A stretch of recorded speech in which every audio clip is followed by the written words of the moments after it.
Hello दोस्तों, स्वागत है आपका हमारी ऑनलाइन क्लास में। सामान्य हिंदी की ऑनलाइन क्लास के अंतर्गत प्रैक्टिस सेट सीरीज को आगे बढ़ाते हुए आज हम लिपि और वर्णमाला चैप्टर का दूसरा प्रैक्टिस सेट देखने वाले हैं। ये ओवरऑल हमारा छठा प्रैक्टिस सेट है। जिसने पुराने प्रैक्टिस सेट नहीं देखे हैं उन्होंने ज़रूर देखने हैं। थ्योरी क्लास हमारी ऐप पर चलती है। प्रैक्टिस सेट ऐप और यूट्यूब दोनों पर अवेलेबल रहती हैं। जो लोग जुड़ना चाहते हैं, अलग वीडियोज़ देखना चाहते हैं, हमारे टेलीग्राम व्हाट्सएप चैनल से जुड़ना चाहते हैं तो एक बार इस वीडियो का डिस्क्रिप्शन चेक ज़रूर कर लें यूट्यूब में, तो आपको सभी लिंक मिल जाएंगे। तो स्टार्ट करते हैं। पहला सवाल है, एक से अधिक वर्णों के मेल को क्या कहते हैं? अक्षर, स्वर, व्यंजन या अनुस्वार? एक से अधिक वर्णों के मेल को क्या कहते हैं? एक से अधिक वर्णों के मेल को क्या कहते हैं? तो इसका सही जवाब है अक्षर कहते हैं। अगले सवाल की तरफ बढ़ते हैं। हिंदी में ध्वनि कितने प्रकार की होती हैं? हिंदी में ध्वनि कितने प्रकार की होती हैं? ऑप्शन है 2, 4, 6 या 8। व्याकरण के अंतर्गत हमने पढ़ा था भाषा की सबसे छोटी इकाई ध्वनि या वर्ण होती है। उसके बाद शब्द, शब्द के बाद वाक्य। तो यहाँ पर ध्वनि के बारे में पूछा जा रहा है, तो इसका सही जवाब है ऑप्शन नंबर ए यानी 2। ध्वनियाँ कौन कौन सी हैं जो 2 प्रकार की होती हैं? पहले हैं स्वर और दूसरे हैं व्यंजन। स्वर क्या होते हैं? स्वतंत्र ध्वनियाँ। और व्यंजन क्या होते हैं? स्वरों पर निर्भर ध्वनियाँ हैं जो स्वतंत्र नहीं होती हैं। अगला सवाल, भाषा की सार्थक लघुत्तम इकाई किसे कहा जाता है? शब्द, वर्ण, अर्थ या मात्रा? भाषा की सार्थक लघुत्तम इकाई किसे माना जाता है? इंपॉर्टेंट सवाल है। भाषा की सार्थक लघुत्तम इकाई, भाषा की सबसे छोटी इकाई हमने पढ़ा था वर्ण या ध्वनि। उसके बाद हमने पढ़ा था वर्णों का सार्थक क्रम कहलाता है शब्द। वर्णों का सार्थक क्रम क्या कहलाता है? या भाषा की सार्थक लघुत्तम इकाई शब्द है। और शब्दों का सार्थक या व्यवस्थित क्रम कहलाता है वाक्य।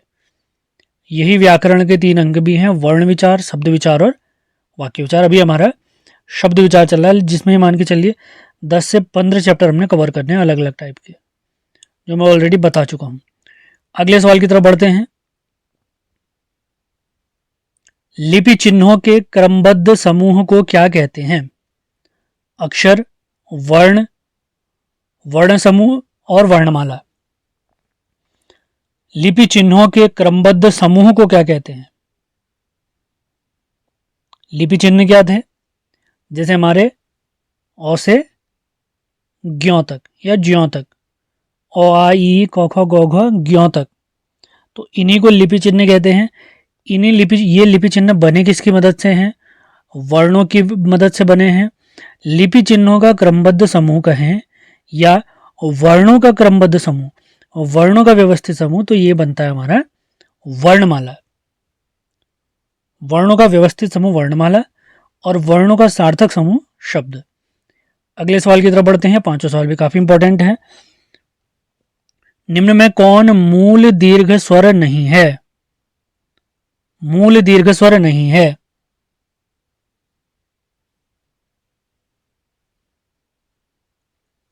आ, बड़ी, बड़ऊ और ओ। निम्न में मूल दीर्घ स्वर नहीं है। तो मूल दीर्घ स्वर के अंतर्गत आते हैं आ भी आता है, बड़ी भी आता है, बड़ऊ आता है, लेकिन ओ नहीं आता। इसके साथ ए, आई, ओ, औ, ये मूल दीर्घ स्वर नहीं है, ये संधि स्वर है। अगले सवाल की तरफ बढ़ते हैं। हिंदी भाषा में ह्रस्व स्वरों की संख्या कितनी है? छठा सवाल। ऑप्शन है 11, 4, 7 या 2। हिंदी भाषा में ह्रस्व स्वरों की संख्या कितनी है? हिंदी भाषा में ह्रस्व स्वरों की संख्या। ह्रस्व स्वर कौन कौन से हैं? जिन्हें लघु स्वर, मूल स्वर भी कहते हैं। ये 4 है हमारे ह्रस्व स्वर। जिन्हें मूल स्वर, लघु स्वर, छोटा स्वर या एकमात्रिक स्वर भी कहते हैं। अगले सवाल की तरफ बढ़ते हैं। अगला सवाल है, मध्य स्वर कहते हैं। मध्य स्वर किसे कहते हैं? ऑप्शन है छोटा ऊ, छोटी ई, बड़ी ई और ओ। मध्य स्वर किसे कहते हैं? जिह्वा के आधार पर हमने स्वरों को 3 भागों में बांटा था, अग्र, मध्य और पश्च। पश्च में क्या था? 3 लिखकर बनने वाले जो भी हमारे स्वर हैं सभी उसके अंतर्गत आएंगे, लेकिन 3 लिखकर बनने वाला जो ओ था वो हमारा मध्य स्वर के अंतर्गत आता था। इसके अलावा छोटी और बड़ी जो हमें दिख रही है वो अग्र में आ जाएंगे। अगले सवाल की तरफ बढ़ते हैं। निम्न में कौन सा स्वर संवृत्त है? मुखाकृति के आधार पर हमने स्वरों को 4 भागों में बांटा था, विवृत्त, अर्धविवृत्त, संवृत्त और अर्धसंवृत्त। तो यहां पर पूछा है संवृत्त के बारे में। ऑप्शन है आ, औ, छोटी ई और आई। निम्न में कौन सा स्वर संवृत्त है? तो इसका सही जवाब है ऑप्शन नंबर सी, छोटी ई इसका सही जवाब है, संवृत्त। वृत्त के समान मुख हो जाएगा इसमें। अगला सवाल है, निम्न में कौन सा स्वर कंठ तालव्य है? कंठ और तालु वाले जो स्वर होते हैं उनके मिलने से बनता था ये। ऑप्शन है बड़ी आ, ओ और ए। निम्न में कौन सा स्वर कंठ तालव्य है? कंठ भी पढ़ा था, तालव्य भी पढ़ा था, मूर्धन्य पढ़ा था, कंठोष्ठ पढ़ा था, ओष्ठ पढ़ा था और कंठ तालव्य पढ़ा था। तो कंठ तालव्य के अंतर्गत आते हैं ए और आई। तो इसका ए बिल्कुल सही जवाब है, ऑप्शन नंबर डी, 9वें सवाल का। अगले सवाल की तरफ बढ़ते हैं। इंपॉर्टेंट सवाल है, अच्छा सवाल। जिनकी ध्वनि केवल मुख से निकलती है, जिन वर्णों का उच्चारण केवल मुख से होगा, वृत्ताकार, संवृत्त, अनुनासिक या निर्नुनासिक,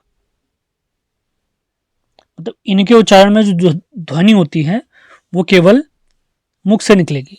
जैसे कुछ हमारी ध्वनियां होती है जिनके उच्चारण के लिए नाक से भी वायु निकलना आवश्यक होता है। केवल मुख से ध्वनि निकलती है तो निर्नुनासिक, बिना नाक के। अगर मुख और नाक दोनों कहेंगे तो अनुनासिक होता है, जिसे सानुनासिक भी कहते हैं। नासिका के आधार पर स्वरों को 2 टाइप में बांटा था हमने, याद होगा, अनुनासिक और निर्नुनासिक। अगले सवाल की तरफ बढ़ते हैं। हिंदी की कंठ ध्वनि कौन सी है?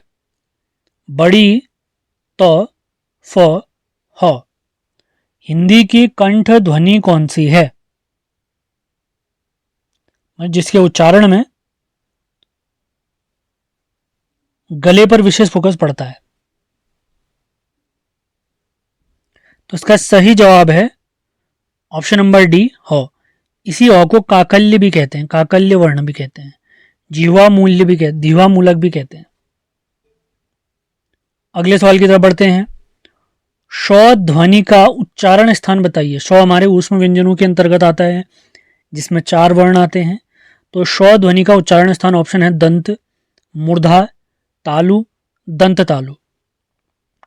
श ध्वनि का उच्चारण स्थान, तो इसका सही जवाब है ये है हमारा तालव्य श। मूर्धन्य श कहेंगे तो ये वाला श, दंत्य श कहेंगे, वत्स्य मूल कहेंगे तो ये वाला श।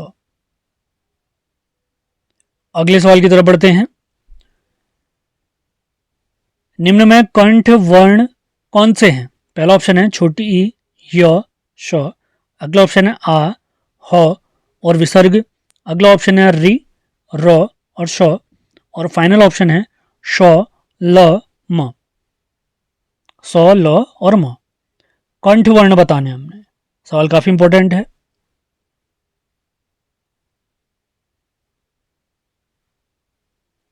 तो इसका सही जवाब है आ, ह और विसर्ग, ये कंठ के अंतर्गत आते हैं हमारे।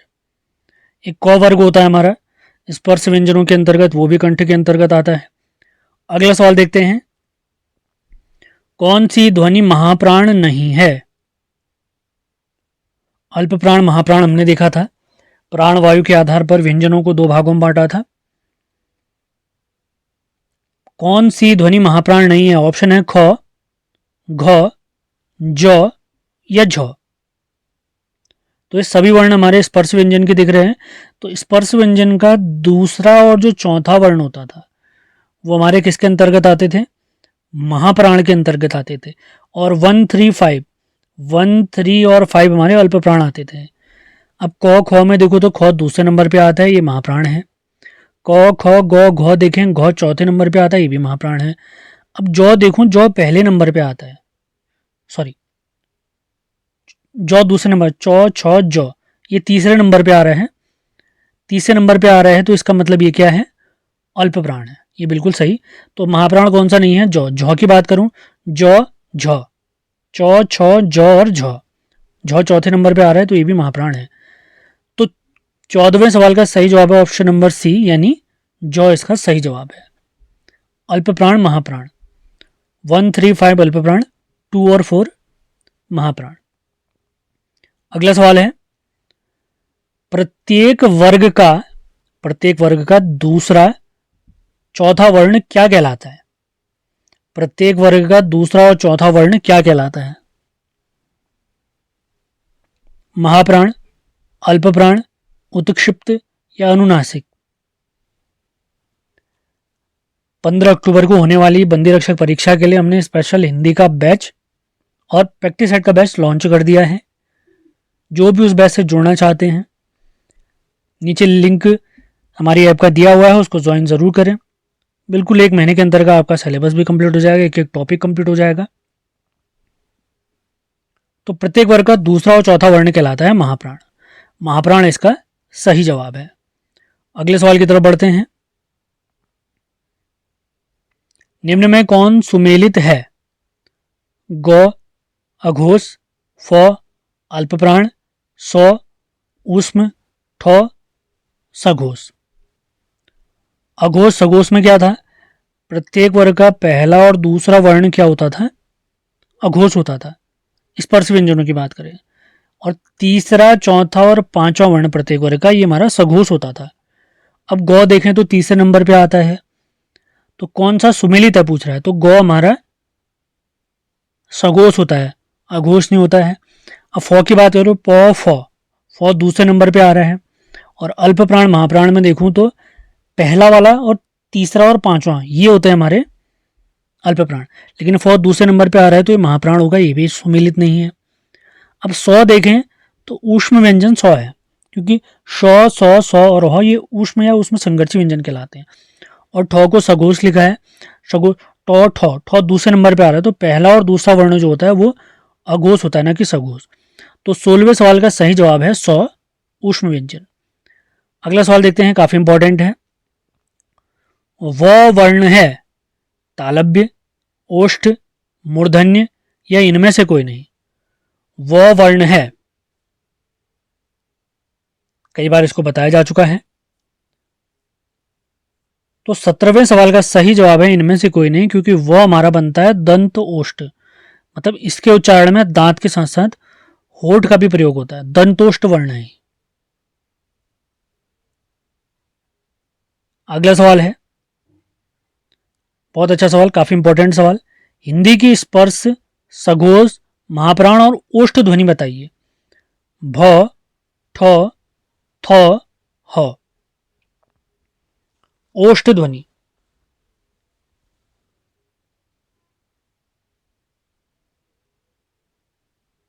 अब हमने 5 वर्ग देखे थे स्पर्श व्यंजनों के अंदर, क, च, ट, त और प।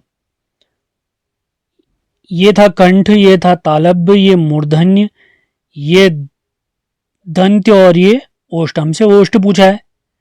ओष्ठ के अंतर्गत प वर्ग आता है। प में अगर देखें तो फ, उसके बाद ब, उसके बाद भ और उसके बाद म।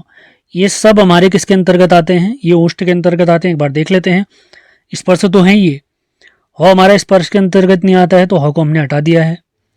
और ये तीनों हमारे स्पर्श व्यंजनों के अंतर्गत आते हैं, अभी तक ये बचे हुए हैं। अब अगर मैं ट, ठ के अंतर्गत देखूं तो कंठ, तालव्य, मूर्धन्य, ये मूर्धन्य के अंतर्गत आता है, तो ये तो खत्म। तो वर्ग अगर मैं देखता हूँ, तो वर्ग हमारा कौन सा है? सबसे पहले कंठ, उसके बाद तालव्य, उसके बाद मूर्धन्य, उसके बाद दंत्य। तो थौ भी खत्म।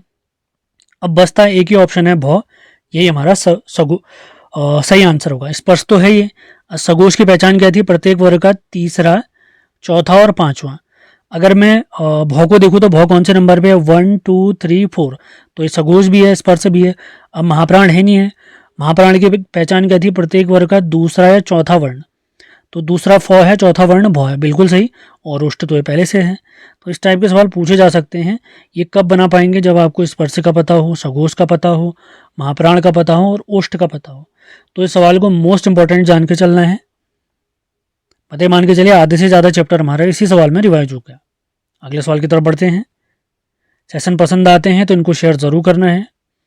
अगले सवाल की तरफ बढ़ते हैं। निम्न में से कौन सा वर्ण सघोष महाप्राण व्यंजन है? सघोष भी और महाप्राण भी। सघोष की पहचान क्या थी? प्रत्येक वर्ग का तीसरा, चौथा और पांचवा। महाप्राण की पहचान क्या थी? दूसरा और चौथा। मतलब सिंपल, हमने चार यहाँ पर इन दोनों में कॉमन आ रहा है, तो चौथा वर्ण हमने ढूंढना है, हमारा काम हो जाएगा। क देखें तो क पहले नंबर पे आता है, गलत। टॉ ठौ को देखो तो ठौ दूसरे नंबर पे आता है। पौ फौ बौ में देखो तो पौ पहले नंबर पे आता है अपने वर्ग में। अब बसता एक ही ऑप्शन है हमारे पास, झ। तो सघोष महाप्राण कौन सा है? जौ। चौ छौ जौ झ।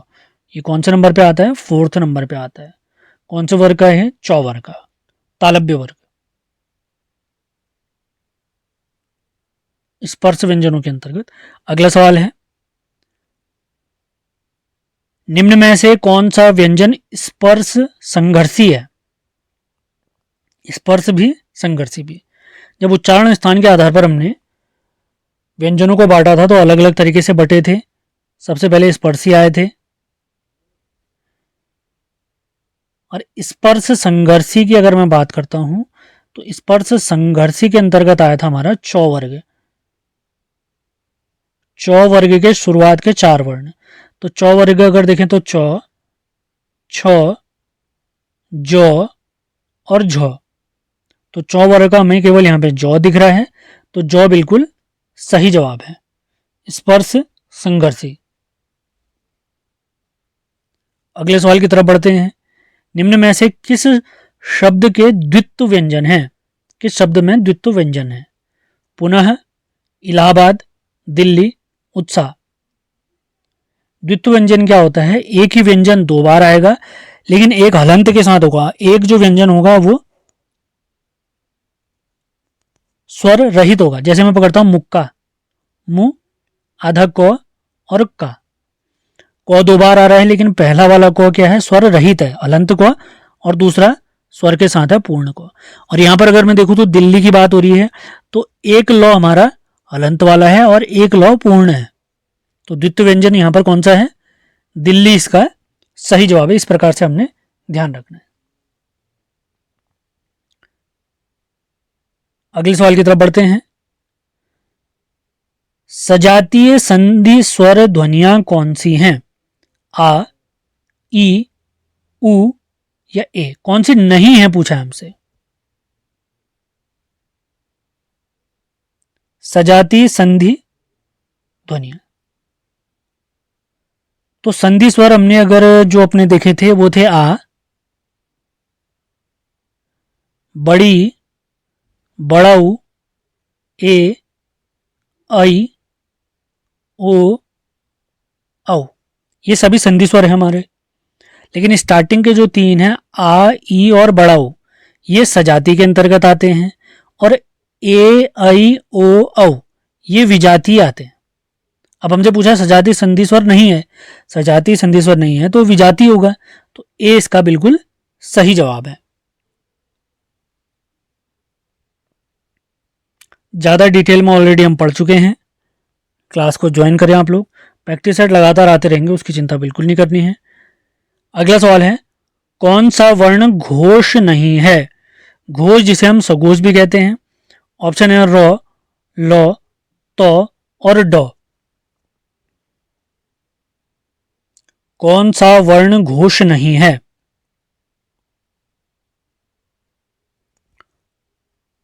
अब अघोष की बात करूं तो पहला, और दूसरा वर्ण हमारा प्रत्येक वर्ग का जो स्पर्श व्यंजनों के अंतर्गत आते हैं वो अघोष होते हैं। तो अगर मैं देखूँ तो दिख रहा है यहाँ पे, तो ये घोष नहीं है, तो क्या है, अघोष है। अगला सवाल देखते हैं, निम्न में कौन सा पश्च स्वर है। ये जीभ के प्रयोग के आधार पर स्वरों को हमने 3 भागों में बांटा था, आपको याद होगा, अग्र, मध्य और पश्च। तो पश्च पूछा गया, ऑप्शन है आ, ओ, ए या इनमें से कोई नहीं। और थोड़ी देर पहले हमने पढ़ा था ये मध्य स्वर था, छोटी बड़ी ए आई ये हमारे अग्र थे। तो बचा हुआ आ किसके अंतर्गत आया, पश्च स्वर। पश्च स्वर की पहचान क्या थी, 3 लिखकर बनने वाले जितने भी हमारे स्वर हैं ये सभी पश्च स्वर आएंगे, बस ओ छोड़ देना है हमारा, ओ हमारा मध्य स्वर के अंतर्गत आ जाता है। अगले सवाल की तरफ बढ़ते हैं। अगला सवाल काफी इंपॉर्टेंट हो सकता है, 25वां सवाल है आज का। आज के प्रैक्टिस सेट को मिला के लगभग हमारे 210 से अधिक सवाल हो जाने वाले हैं इस प्रैक्टिस सेट सीरीज के अंतर्गत। आज 6ठी क्लास है हमारी प्रैक्टिस सेट की। लगातार प्रैक्टिस सेट इसी तरीके से आते रहेंगे। सभी सवालों को आपने नोट डाउन करते हुए चलना है। मैं प्रीवियस ईयर के जितने सवाल पूछे उन्हें भी इंक्लूड कर रहा हूँ और कुछ नए सवाल भी इंक्लूड कर रहा हूँ। अगला सवाल देखते हैं, प्रयत्न के आधार पर लौ किस प्रकार की ध्वनि है। प्रयत्न के आधार पर लौ किस प्रकार की ध्वनि है, पार्श्विक, उत्क्षिप्त, प्रकंपित या संघर्षशील। प्रयत्न के आधार पर लौ किस प्रकार की ध्वनि है, पढ़ चुके हैं इसको हम ऑलरेडी।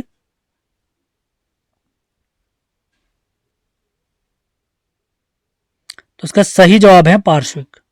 पार्श्विक इसका सही जवाब है। उत्क्षिप्त तो हम जानते ही हैं, संघर्षशील हमने पढ़ी रखे हैं, यो और वो।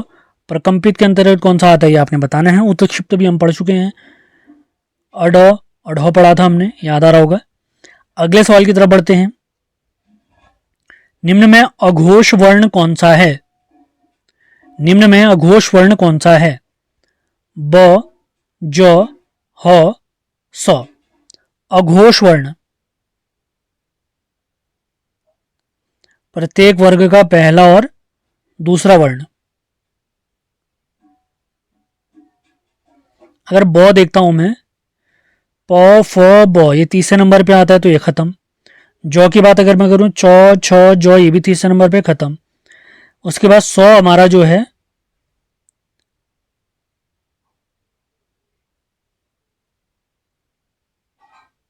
ऊष्म व्यंजनों के अंतर्गत, और ह हमारा ऊष्म के अंतर्गत आता है। बस इन दोनों में ही डाउट है, ह और 100 में।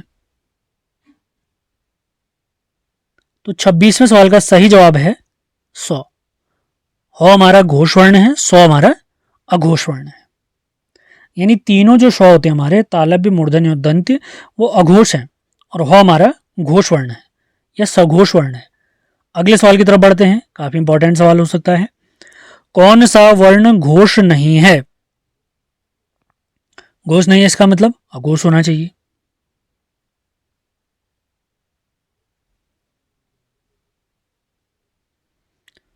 तो जो देख रहे हैं, तो वर्ग का पहला वर्ण है, फर्स्ट वर्ण है, और प्रत्येक वर्ग का पहला और दूसरा वर्ण क्या होता है, अघोष होता है। और पूछा है हमसे अघोष है, घोष नहीं है पूछ रहा है, इसका मतलब अघोष है।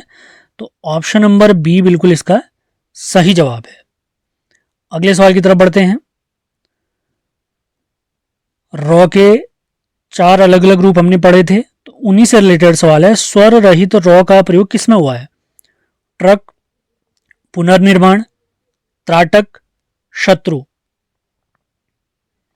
एक पूर्ण रॉ पढ़ा था इस तरीके से, दूसरा रॉ हमने ऐसे पढ़ा था, तीसरा याद आ रहा होगा आपने ऐसे पढ़ा था, चौथा हमने इस तरीके से पढ़ा था। तो ये भी पूर्ण रॉ है, ये तीसरे वाला भी पूर्ण रॉ था, ये भी पूर्ण रॉ है। लेकिन ये जो ऊपर वाला रॉ हम देखते हैं ये स्वर रहित होता है, ये अपूर्ण रॉ होता है, हलंत वाला होता है। तो यहां पर सही जवाब है पुनर्निर्माण। पुनर्निर्माण इसका सही जवाब है। स्वर रहित रॉ का प्रयोग पुनर्निर्माण में हुआ है। अगले सवाल की तरफ बढ़ते हैं। निम्न में दंत्य ध्वनि बताइए।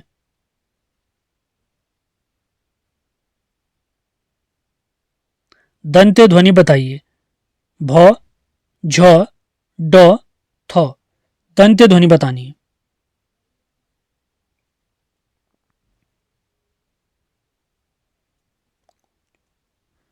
तो दंत्य ध्वनि हमने पढ़ी थी, तो वर्ग के अंतर्गत आने वाले वर्ण। तो के बाद क्या आता है, थो आता है। तो थो हमारे ऑप्शन में दिख रहा है, तो यही हमारा दंत्य ध्वनि है, स्पर्श व्यंजनों के अंतर्गत आता है ये। अगले सवाल की तरफ बढ़ते हैं। कामता प्रसाद गुरुजी व्यंजनों के कितने भेद बताते हैं? 30वां सवाल है, कामता प्रसाद गुरुजी व्यंजनों के कितने भेद बताते हैं? ऑप्शन है 3, 5, 2 या 4। कामता प्रसाद गुरुजी व्यंजनों के कितने भेद बताते हैं?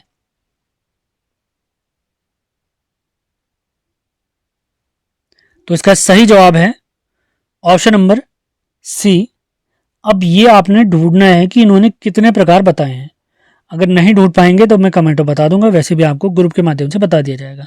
लेकिन ये सवाल आपने ढूंढना है, कामता प्रसाद गुरुजी व्यंजनों के कौन कौन से भेद बताते हैं? 2 बताते हैं, ठीक है, लेकिन उनके नाम क्या है ये आपने ढूंढना है। अगले सवाल की तरफ बढ़ते हैं। निम्न में अल्प प्राण व्यंजन कौन सा है? ग, ख, ठ या घ। अल्प प्राण की क्या कंडीशन थी? प्रत्येक वर्ग का पहला, तीसरा और पांचवा। अल्प प्राण कौन सा? अगर ख को मैं देखता हूं तो क ख ये दूसरे नंबर पे आता है तो खत्म। घ को अगर मैं देखूं क ख ग घ चौथे नंबर पे आता है तो महाप्राण हो गया, ये भी हट गया। ठ को अगर देखूं ठ दूसरे नंबर पे आता है तो महाप्राण हो गया। तो एक ही ऑप्शन हमारा बचता है क वर्ग के अंतर्गत आने वाला तीसरा वर्ण ग, और प्रत्येक वर्ग का पहला, तीसरा और पांचवा वर्ण क्या होते हैं? अल्प प्राण होते हैं। तो ग इसका सही जवाब है। अगला सवाल देखते हैं। कौन सी ध्वनि महाप्राण नहीं है? महाप्राण नहीं है इसका मतलब अल्प प्राण होनी चाहिए। ऑप्शन है ठ, ख, ट, झ। अगर ख को देखूं क ख, महाप्राण की कंडीशन क्या थी? प्रत्येक वर्ग का दूसरा और चौथा। ख हमारा दूसरे नंबर पे आता है तो ये तो महाप्राण है, हमसे नहीं है पूछा है। ठ की बात करूं ठ दूसरे नंबर पे आता है, इसका मतलब महाप्राण है, लेकिन हमसे अल्प प्राण पूछा है, महाप्राण नहीं है पूछा है। ट की बात मैं करता हूं तो ट वर्ग स्टार्ट होता है ट से, तो पहला वर्ण है, तो प्रत्येक वर्ग का पहला वर्ण, तीसरा वर्ण और पांचवा वर्ण क्या होता है? अल्प प्राण। तो यही हमारा महाप्राण नहीं है। झ की बात करूं चौ, छ, ज, झ। झ चौथे में आता है, इसका मतलब क्या है? वो महाप्राण है, हमसे पूछा था। महाप्राण नहीं है तो ट इसका सही जवाब है। अगले सवाल की तरफ बढ़ते हैं। ऊष्म व्यंजनों के अंतर्गत आने वाला दूसरे स्थान का स पूछा है हमसे, तो ये किस प्रकार का वर्ण है? मूर्धन्य, तालव्य, कंठ तालव्य या दंतोष्ठ? श किस प्रकार का वर्ण है? तो पहला जो श होता है तालव्य श, दूसरा जो श होता है ये होता है मूर्धन्य श, और इस वाले श की बात करें तो ये होता है दंत्य या वर्ष से। अगले सवाल की तरफ बढ़ते हैं। अंतिम 2 सवाल बचे हुए हैं आज के प्रैक्टिस सेट के। हिंदी व्याकरण का पाणिनि किसे कहा जाता है? हिंदी व्याकरण का पाणिनि। ऑप्शन है रामावतार शर्मा, कामता प्रसाद गुरुजी, महावीर प्रसाद द्विवेदी या इनमें से कोई नहीं। हिंदी व्याकरण का पाणिनि किसे कहा जाता है?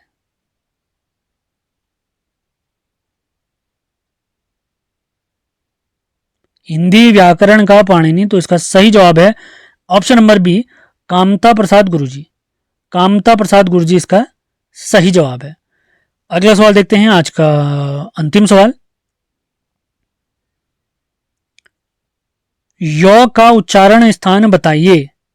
दंत्य, ओष्ठ, तालु, मूर्धन्य। य का उच्चारण स्थान। 35वां सवाल।